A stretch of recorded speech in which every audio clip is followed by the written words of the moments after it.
I get it. You want to help your team. So often we take that work on ourselves to not overburden them, to protect them on purpose. You shield them from some work. They probably don't even know that it's on your plate because you want them to have a lighter workload, or not even lighter, a manageable workload. But this is a trap. It is not benefiting them, and it definitely is not benefiting you. It is piling onto your already full plate.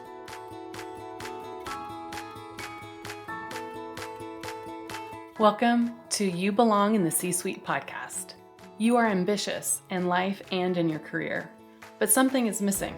You want to bring more of your passion to what you do.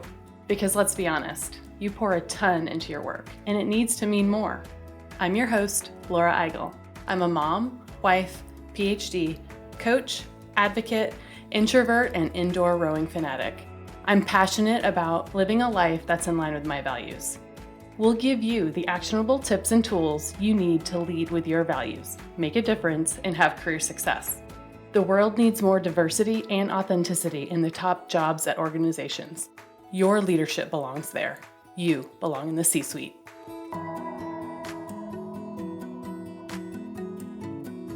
What gets you up in the morning? What drives your decisions? What do you stand for? No idea, not even sure where to start? I use my values to guide my life and career. It's the basis of how I've built boundaries for myself and stuck to them. Are you ready to dig into what matters to you? Go to thecatchgroup.com to download your free values worksheet. That's thecatchgroup.com to download your free values worksheet to get to your core values and take action on what matters most.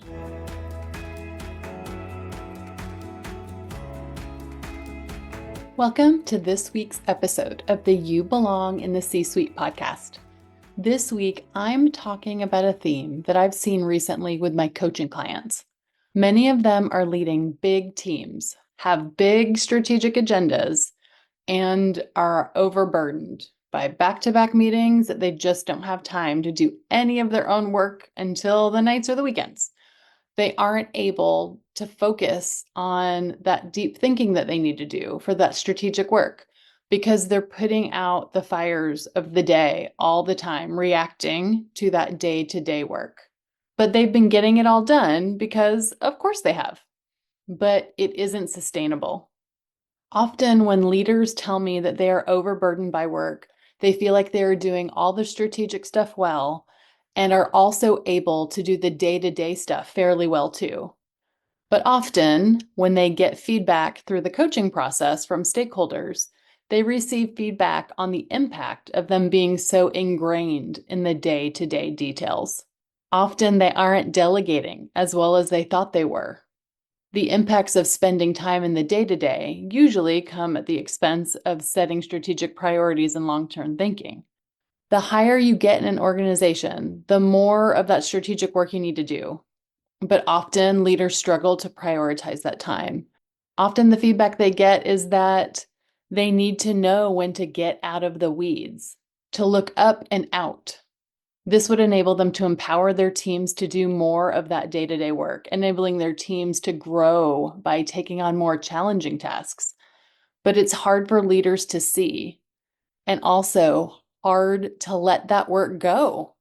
And why is that? Why is it so hard to let that work go? Is it a control thing? Is it a capability thing? I think there's several factors to it. First, I think we've been incentivized to care about it, to know all the details. Maybe that's why leaders even get promoted in the first place, because they were a really great expert in their field or department. Another reason could be personality-based or preference-based. I've mentioned this on the podcast before, but I utilize an assessment called the Hogan Assessments, which is an assessment of personality, derailers, and motivators. I use it as part of my coaching practice as a data point. It can be a very powerful data point when paired with feedback from stakeholder interviews through the coaching process. You have a Hogan report that can tell you what your preferred style or strengths are, paired with examples from stakeholders that you work with. Their input can overlay some important impacts on your strengths and opportunities, and with actionable examples. So, for instance, some leaders are more conscientious. They are dependable and they like all the details. They can make a plan and execute that plan, but they may not be great when the variables change or when the plan needs to change. But they might also be very practical. They have a common sense approach that works, especially when they need to execute under a tight deadline, for instance. And often leaders that do this well are incentivized because they can execute a strategy. And if it gets off course, they can, provide a practical approach to solve that problem. What they may not be good at is planning for the long term or prioritizing time to set that strategy. They're so connected to the execution of the day to day that they just don't prioritize that long term stuff. In this example, a leader's strengths and personality can play a part of why it's so hard for them to let go of that kind of work as they get into bigger roles. But regardless of your personality or if this is a strength, I think there are three traps that leaders are falling into. We're getting in our own way. We're not protecting our own time, and we are not empowering our teams. And if you find yourself overburdened by back-to-back meetings, never having enough time to get your own work done, you may be falling into these traps too. So let's dig a little bit deeper into trap number one. You are comfortable in the weeds because you know how to do it. It's easy for you. And you can probably do it faster than teaching somebody else how to. That is the first trap, my friend. I am telling you, this is an easy one to fall into. You also may really like that kind of work. It might be enjoyable because you're good at it and you are not alone. So many times in my career, I have known how to do something and I can do it really fast. So I just do it, even though I know I probably should have delegated it. It might just take a few minutes, not a ton of time. The client gets served faster. I might even get a little dopamine hit by being known as someone who has a fast response time. And I get something checked off the list. I did it myself because I know the answer, it's easy, and I like being needed to know the answers to questions, to be seen as someone who helps, who knows, who is valued. But here's how this behavior might be perceived by others. You might be a bottleneck to the process. Others might think that you're spread so thin that your responses actually aren't as timely as you think they are. And if you get that email to you in that right time, it might be a quick response. Otherwise, others might have to follow up with you. That impacts project deadlines. It might also be that because you're in the weeds, all the things are going on in the project, it's really hard to get time with you. They might also be worried that you're going to burn out soon because you're handling so many things. You might be known as somebody who can execute better than anyone, but they're not sure if they can give you anything else right now because you are so swamped, but they'd love to see more innovative things from you. So yes, could you do the work? Yes, but should you do all of this work in the day-to-day? Just because you can does not mean that you should. So here's what to do instead. I'm going to ask you this question. Do you know everything that is on your plate currently? I bet that you have an idea. But if you saw it all written out, I bet you'd be surprised how long the list actually is. So I know it's a little scary, but that's what I want you to do. I want you to make the list. I want you to audit your workload. But not just that, I want you to think about the role that you are playing in it. Let me explain that a little bit more. Have you ever used the RACI model for decision making? The RACI model stands for responsible, accountable, consulted, and informed. It is a way to assign roles and responsibilities in a project team. The R, or the responsible, is usually the project lead, the one who's responsible for doing the day-to-day work, maybe the project manager, the project lead. The A, or the accountable, is usually the leader who oversees the strategy that project aligns to. So often the responsible reports to the accountable. So for instance, in my work, if I was doing a project, I would be the responsible, and often my manager would be the accountable.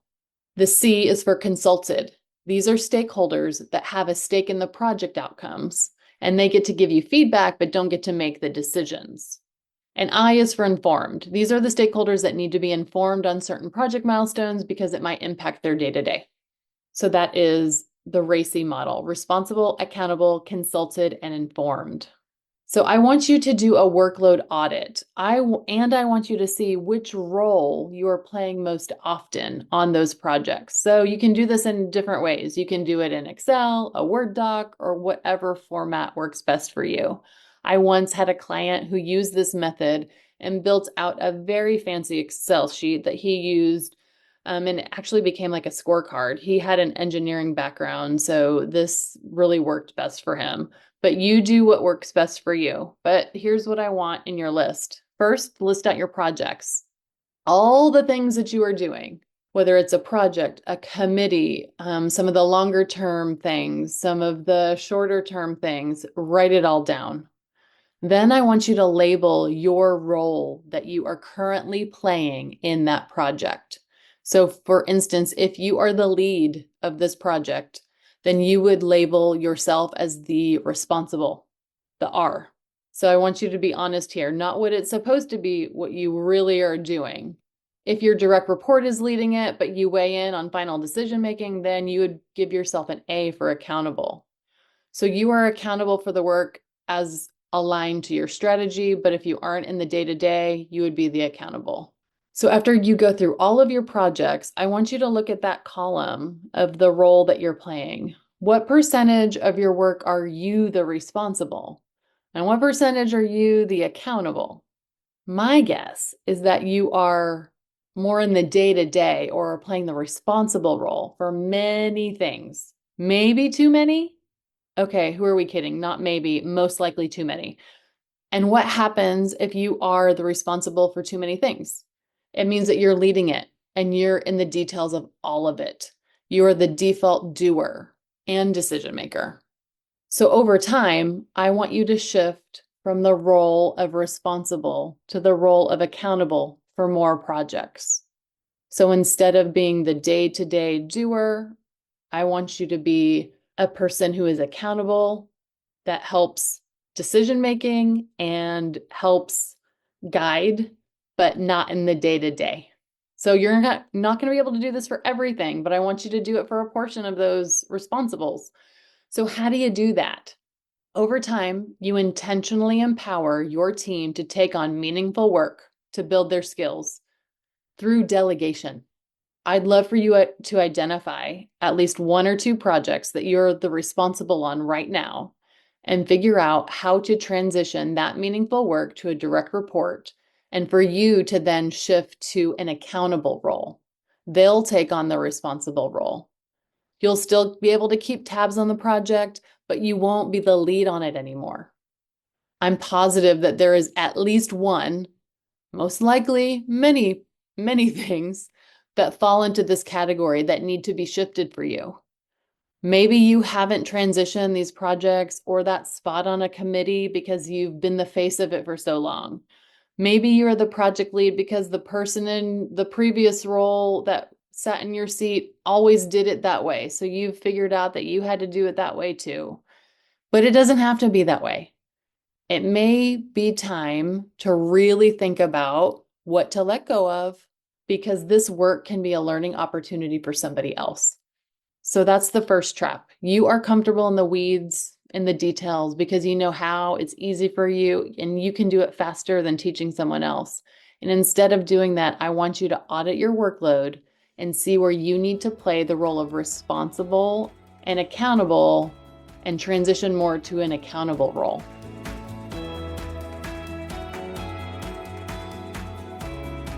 How would it feel to go into every job opportunity or boardroom without hesitation because you have a clear value system that guides you? How would it feel to have renewed energy and focus to put your skill set to work by stepping out of things that are not meant for you and actually prioritizing your own needs, reaching that career milestone that you want, and establishing the legacy that you know you're here to leave with your authentic leadership?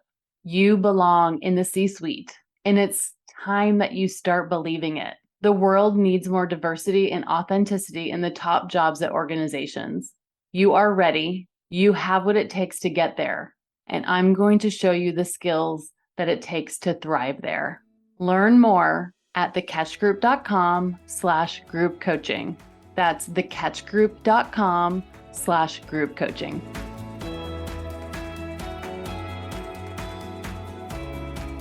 So let's move to the next trap. You're in the weeds or in the details too much because you are protecting your team from all the stuff. I get it. You want to help your team. So often we take that work on ourselves to not overburden them, to protect them.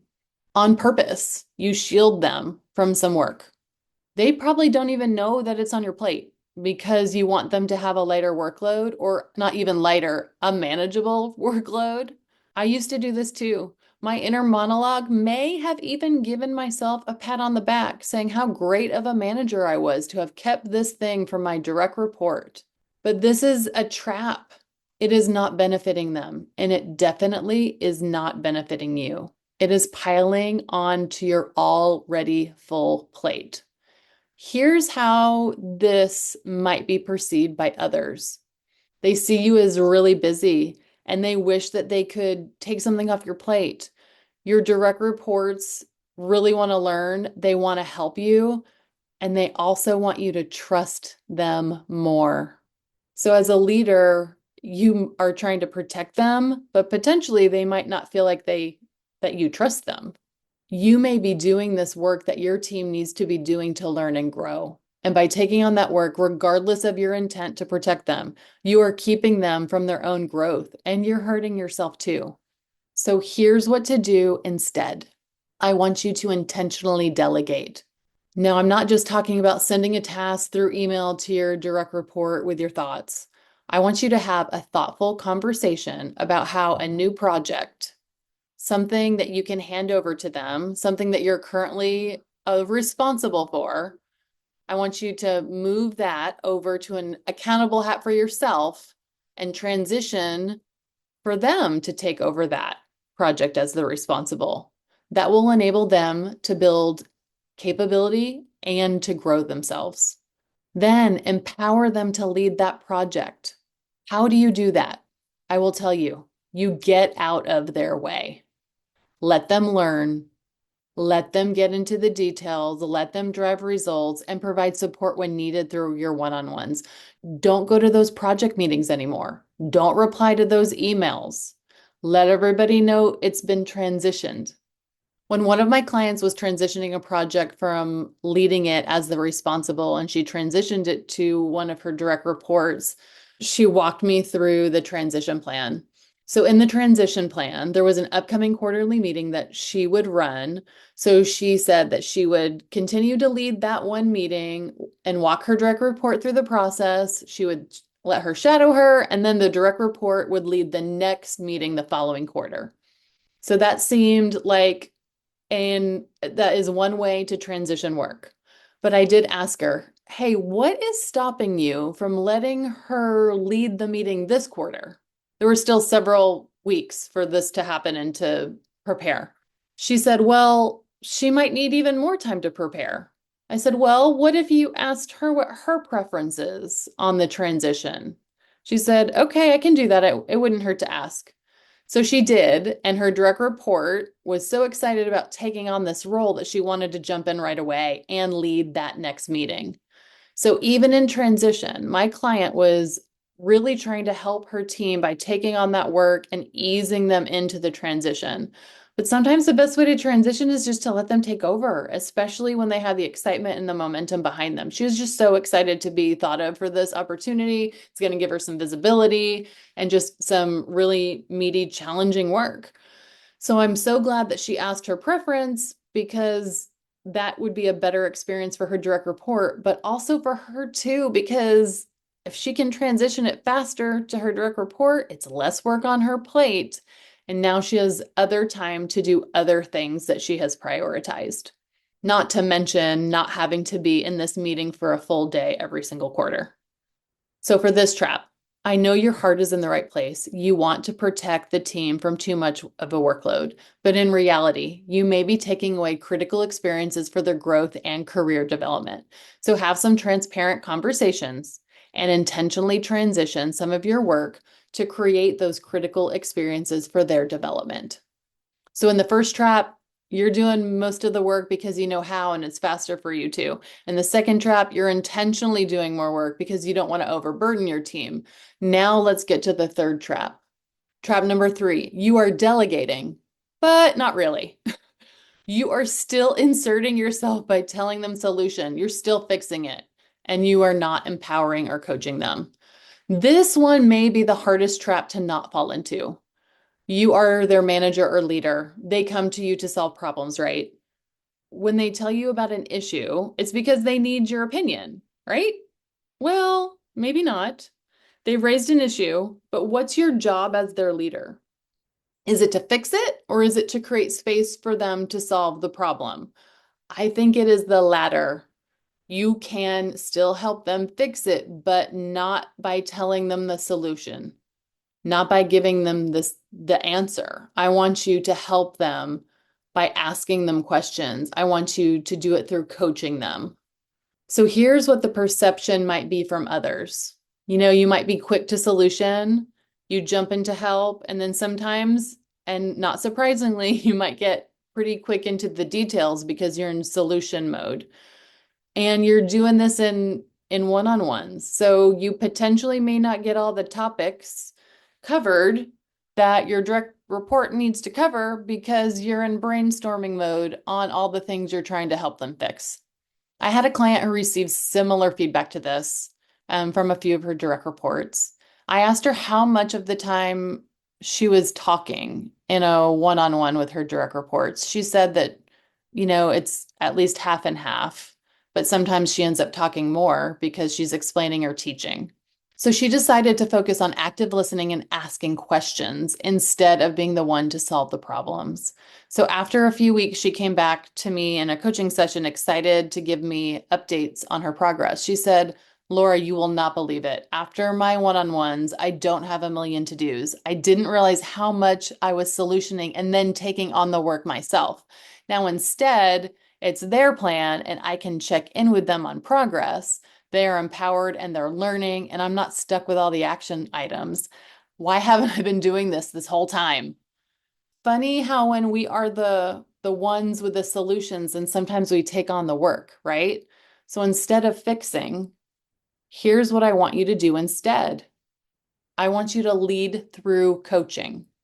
I want you to create the space for them to figure it out.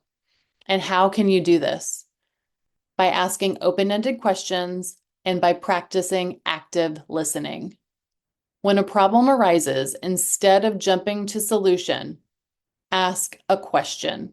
Here are a few examples of questions. What do you think the next step should be to take? What factors are important to consider in figuring out a solution? What's most important for the client? What's most important for your team? What have you tried so far? How has that worked? Then stop talking and actively listen to what they say and probe a little bit deeper after they give you some of their answers. Say something like, "Hey, tell me more about that idea."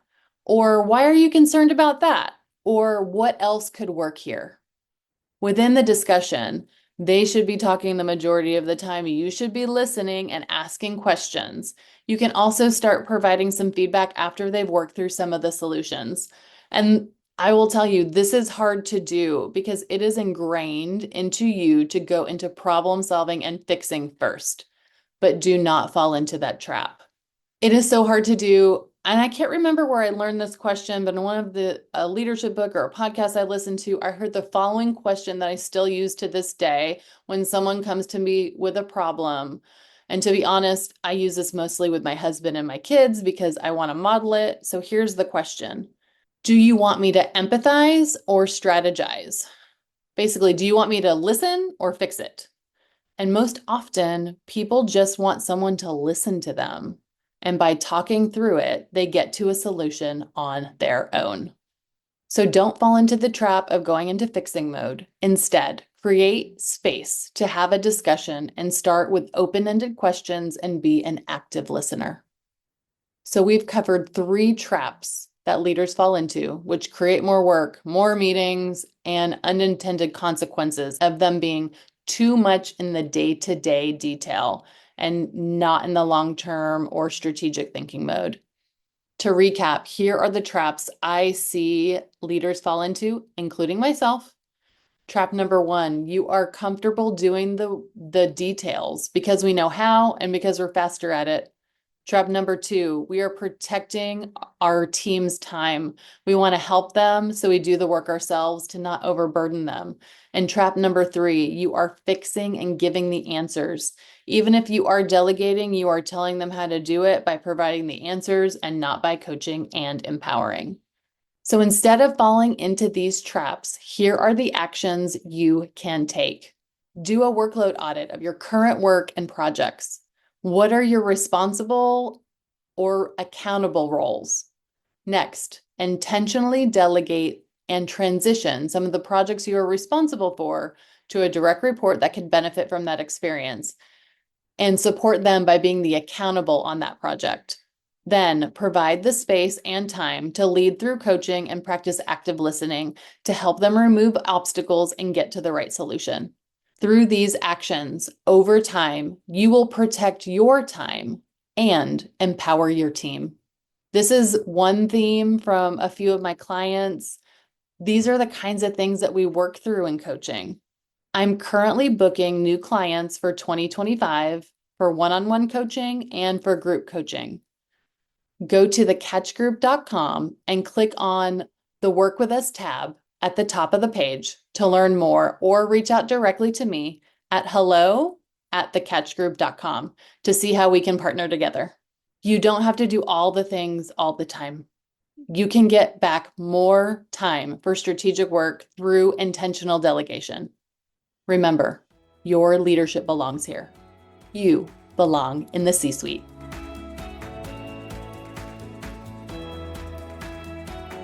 I want to thank you so much for listening to the You Belong in the C-Suite podcast. If you are enjoying this content, please remember to rate and review on Apple Podcasts. By leaving a review, you are helping others find this content. We will be featuring 5-star reviews on air in upcoming episodes. Editing and support for the podcast is done by S&E Podcast Management. To get more tips and tools to help you live a life guided by your values, go to thecatchgroup.com. Keep your boundaries and take care.